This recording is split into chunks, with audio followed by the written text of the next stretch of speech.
তো আজকে আমি ব্লিঙ্কিট থেকে একটা ফল অর্ডার দিই। কোয়ান্টিটি এরমই এসেছে।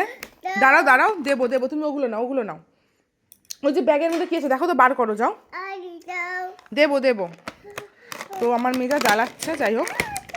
তো ফলগুলো এরকম এসেছে, দেখো এরম টাইপের দেখতে। নামটা আমি ভুলে গেছি অ্যাকচুয়ালি, ঠিক আছে, অনেকটা বড় নাম ছিল এটার।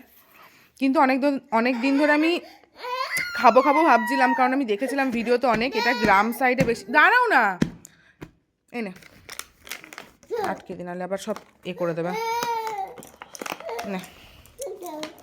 তো গ্রাম সাইডে না এগুলো মানে বেশি খায়, ঠিক আছে। পাতা দিয়ে জড়ানো থাকে, এরকমভাবেই থাকে ফলটা ভেতরে। ভেতরটা দেখো এরকম টাইপের, টমেটমের মতনই দেখো, কিন্তু খেতে হালকা মানে মিষ্টি আছে, হালকা টক, ভালো খেতে। তোমরা কারা কারা খেয়েছো এই ফলটা জানিও।